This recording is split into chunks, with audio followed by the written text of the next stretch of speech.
Бүгүн 17-майда Камчыбек Ташиев Токтогул шаарынын Борбордук стадионуна барып, анын бүгүнкү абалы менен таанышып чыкты. Аталган стадион 1980-жылы пайдаланууга берилген бойдон ушул күнгө чейин капиталдык оңдоодон өткөн эмес. Эми Кыргыз Республикасынын министрлер кабинетинин төрагасынын орун басары, УКМК төрагасы, Кыргыз футбол биримдигинин президенти Камчыбек Ташиевдин көзөмөлү астында мамлекет башчысы Садыр Жапаровдун тапшырмасын ишке ашыруунун алкагында 100 миллион сом каражатка аталган стадион толугу менен жаңыланат. Кыргыз футбол биримдигинин талаптарына ылайык шарттар түзүлүп, ушул жылдын август айына курулуш иштери аякташы керектигин Камчыбек Ташиев эскертти. Чогулган жергиликтүү жетекчилерге сүйлөп жатып Камчыбек Ташиев быйыл Токтогул шаарынын ички жолдорун жакшыртуу үчүн 50 миллион сом каралганын жана Токтогул районундагы жалпы билим берүү мектептерин жаңылоо планы кабыл алынганын билдирди. Жетекчилерден болсо мыйзамды так сактап, каражаттарды туура жана максаттуу пайдалануу талап кылынары, мыйзамсыз иштерге баргандарга катуу чара көрүлөрү дагы бир ирет эскертилди.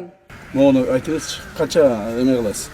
Бул эми биз пландап атканбыз ушул капиталдык ремонттун өткөрсөк жанагы эл аралык стандартка туура келгендегине. Канча акча кетет экен?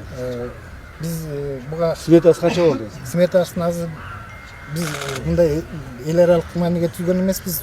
Капитальный ремонт. Капитальный ремонт, ладно, давайте. 42 миллион. 42 миллион? 42 миллион барып акчаңа? Азынча жок. Акайтын алып кыласың ара. Бирок азыр УКСтан 3 миллион акча бөлүнүп, проектин жасап атышат да, жасап менен жасап атат. Анан сүйлөшөбүз да. FIFA менен да макулдашып, ушулар сунуш менен чогуу бул полияны жактан учуу жасайсыңар, анан башка жактан акча дагы бөлүп берет. Эми бул жерге сиздерге ушу урматтуу президентибиз Садыр Кожоевичтин тапшырмасы менен келип отурабын. Ушул мамлекетибиздин баардык район шаарларындагы чоң стадиондорду калыбына келтирүү боюнча өзүңүздөр жакшы билесиздер, президентибиздин указы бар. 2024-2034 жылдары 10 жылдын ичинде ушул футболду колдоо боюнча чоң программа кабыл алынып атат. Президент указы чыкты, азыр өкмөттүк токтому даярдалып атат. Ошол негизинде бизде ушул стадиондор калыбына келтирилет. Ошол программа негизинде Токтогул шаарындагы стадиондордун калыбына келтирилиш керек. Ошондуктан бул жерде мына футболдук союздун башкы катчысы жана футболдук союзда өзүнүн фонду бар, колдоо фонду, финансылык фондун башчысы өкмөттөн ушул жерге келип отурушат. Ушул сиздердин стадионуңуздарды калыбына келтирүү боюнча. Муну биз азыр эми мына мен азыр көрүп кетем, анан кийин бул жерге архитекторлор келип иштеп, сметасын чыгарып, толук бойдон күзгө чейин биз калыбына келтиребиз. Ошол стадионду калыбына келтирип, булардын баарын жаңылап, моголордун баарын алып жаңылагандан кийин Кудай буйруп насип этсе, ушу күзгө келип ачып бергенге дагы сиздер менен кошо ачабыз.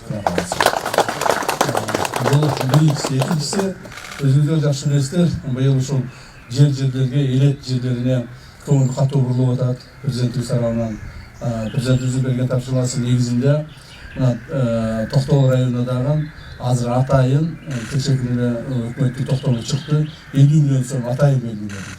Эми ошол акчаларды эффективдүү пайдаланыш керек. Мурдагыдай акча бөлүнүп, анан кийин бөлүнгөн акчалар таланып толонуп желип кете турган болсо, жоопкерчилик күчтүү болот. Биз бул боюнча чоң контроль коебуз. Муну негизинде мына райондун акими турат, укук коргоо органдары, милиция органдары, коопсуздук органдары, прокуратура органдары бар. Мына ошолордун баардыгы ушуну көзөмөл кылышына керек. Мамлекеттен бөлүнгөн, бюджеттен бөлүнгөн бир дагы сом акча натыйжасыз колдонулбаш керек. Шылтоо менен ар жак бер жака деп шылтоолоп, же болбосо жасалган жумуштардын сапаты жок боло турган болсо, жоопкерчилик катуу каралат. Эгерде быйыл Кудай буйруп жакшынакай 50 миллионду шаардын, Токтогул шаарынын ички жолдорун оңдоо боюнча дегенбиз, Ушу шаардын ичиндеги жолдор талкаланып кетип, ушуну оңдоо болайлы. Так, деп ошону бөлдүк. Мына стадионго дагы жок дегенде бир мен нар жак бир жагын карап атам, бир 100 миллион тегерген акча кетет. Так, муну дагы бөлүп беребиз. Ушулардын баардыгын быйыл асып айтып болгон болсок, элдиги жылы уже айылдарга акчаларды бөлө баштайбыз. Себеби мамлекетибизде Кудайга шүгүр бюджетибиз жакшы.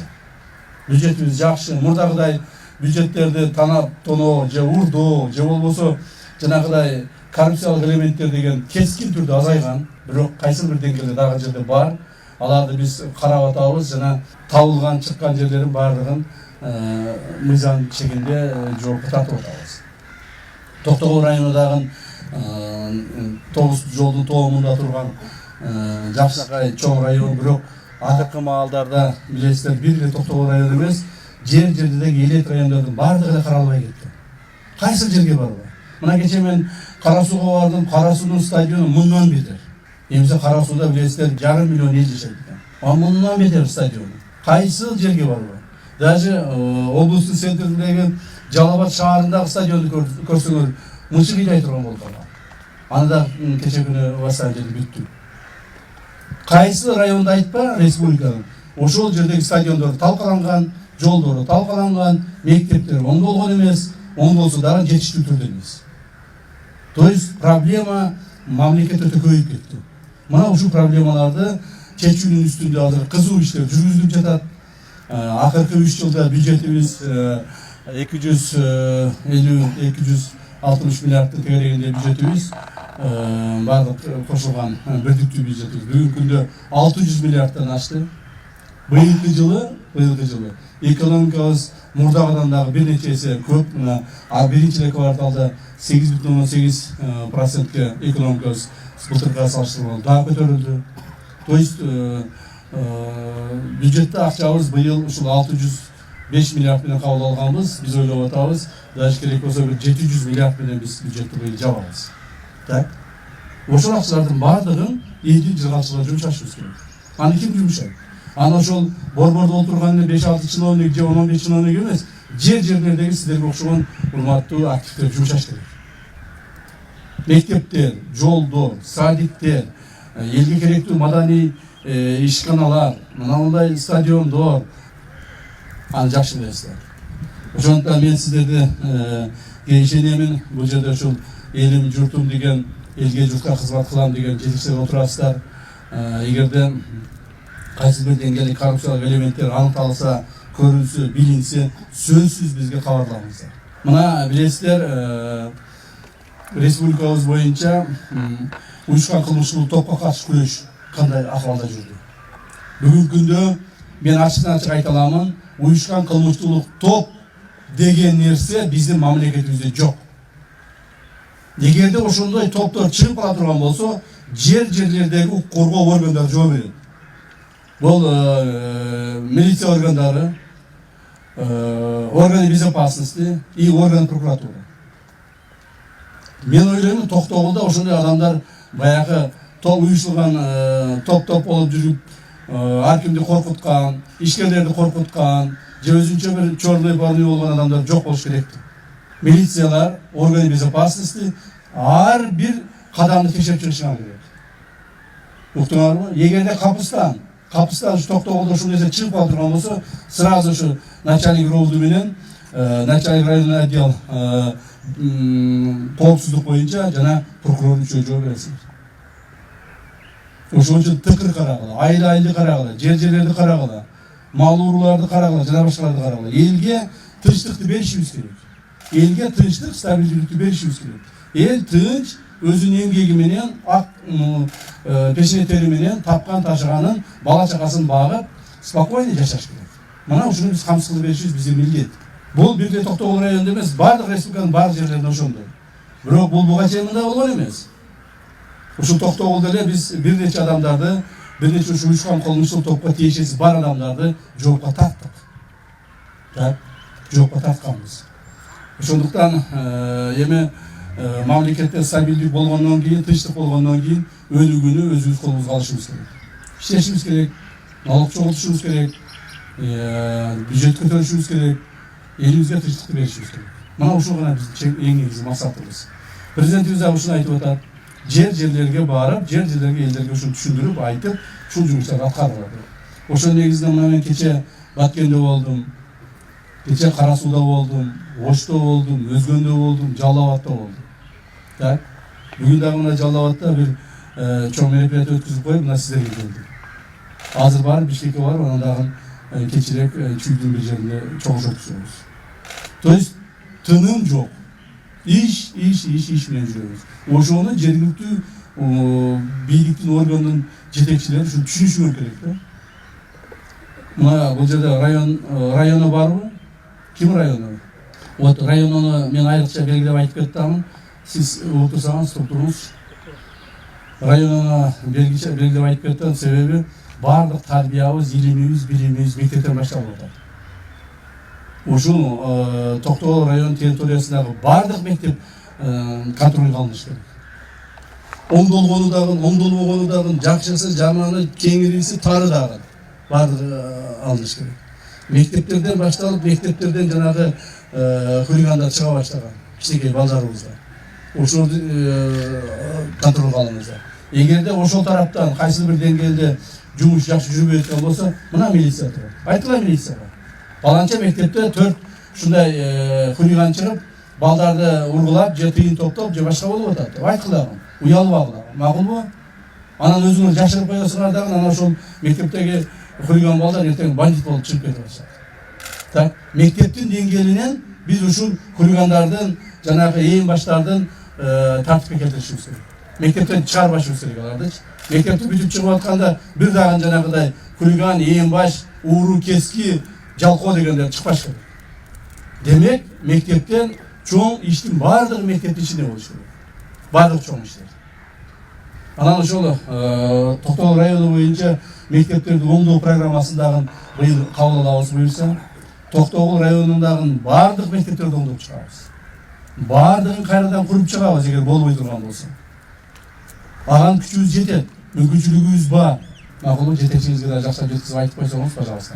Рахмат, отура бериңиз. Мен негизги эле оюм ошол, биз бардыгыбыз чогулуп туруп мамлекетибизди көтөрүшүбүз керек. Мурдагыдай баягы көрсөтмө үчүн же болбосо жанагыдай эптеп-септеп жанагыдай күн өткөрүш үчүн, эптеп-септеп айлык алыш үчүн, эптеп-септеп бир жерден угдаш үчүн жашоо деген токтош керек. Болду, андай болбойт. Андай жетекчилерди выявлять этебиз, или жумуштан алабыз, или мыйзам чегинен жок тартабыз. Райондук отделдин башчысы ким? Коопсуздук боюнча. Уктуңузбу? Вот сиз ушул районду толук контролдошуңуз керек. Райондо эгерде кайсы бир туура эмес иштер болуп атса, значит сиздин күнөөңүз болот. Уктуңузбу? Сиз жана райондун милициянын башчысы, родунун башчысы, экөөңүз. Макулбу? Мыйзам бузуулуктар болсо, прокурор менен отурат. Прокурор менен чогуу биргеликте ушул маселени чечкиле деген. Анан мен начальник, сен начальник болуп, ар кимдер жанагы мурдагы психологиядан кайткыла. Эгер ошол мурдагы ой менен, мурдагы психология менен калып кетсеңер, анда жумуштан бошойсуңар. Ордуңорго жаш, жаңадан ойлонгон, мамлекет үчүн жанын сайып туруп иштей турган балдарды коебуз. Уктуңарбы? Ошончо жакшы иштесиңер деп ийишиңерге ийгилик каалайм. Рахмат баарыңызга. Жакшы кадамдар ичинде ийгилик болсун. Жакшы кадамдар. Жакшы саламатта болуңуздар. Саламатта болуңуздар. Ишиңерге ийгилик болсун. Жакшы дегиле. Бул жерде жаман жерде жолукпайсыздар, жакшы жерде болушайлы, да? Так, менин футболдук союз качан оңдоп качан бүтөбүз? Строительство баштайбыз. Собрание өткөрөбүз. Так, собрание өткүзгүлө, аким жардам бергиле, райондук отдел, прокурор, ровуду, башка жетекчилер да баардыгына жардам бергиле. Жардам берип ушул жер сонун жер деген, бирок укму сонун жер деген. Мындай жер жок башка жерлердечи. Тегереги бүт бак, дарак, сонун. Сулуу жер деген. Анан бул жер сонун кылып жасап алсак, Токтогулда команда бар, Ким сиз? Атым Бакыт. Бакыт, Сиз Бакыт. Сиз ошол Токтогул футбол клубунун жетекчисимин 2010-жылы түзгөнбүз. Ошондон бери 1-лига 15-жылга чейин ойнодук. Андан кийин каржылоо булагыбыз жок, токтоп калдык эле. Сиз президент болгондон кийин мына быйыл биздин федерацияга кайрадан ошо сиздин жардамыңыз менен 1-лигага кирип, учурда 1-лиганын түштүк зонасы боюнча 1-местеде. Ой, молодцы, молодцы. Эми буюрса 2 жолу келип атканыңыз бул стадионго. 7 жыл мурун балаңыз академияда ойноп, бул жерде Токтогулда ойноп атканда тетиги жерде сиз зээндүү ата катары Бишкектен 1-тайм бүткүчө бут сап келип бергенсиз. Ошол эсибизде. Жакшы, жакшы. Кудай кааласа эми мындай кылабыз. Мына азыр силер быйыл ойноп атат экенсиңер, стадионду жаңылап берсек, ушул кийинки жылы высший лигага чыгып ойногонго аракет кыласыңар. Бир суранычыбыз бар да футбол клубтан. Эң алыскы районубуз. Мына эртең Баткенге кетебиз да. Баткенге бусик табышыбыз эле тапсак ал бир 50 миңдин башын айтат экен. Ошол биздин клубка бир спринтер болсо камчыбек кыдыршаев биздин көп эме чечилип калат эле. Футболдук союз. Ама записывайте. Бир спринтер алып берели токтогулга. Жакшы.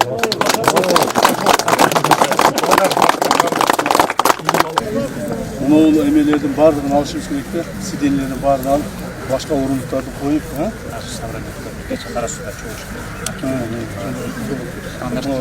решеткаларынан бир орнына кичинекей решеткаларды алып, бийик решеткаларды коюп, 4 метрлүү, сонун красиво.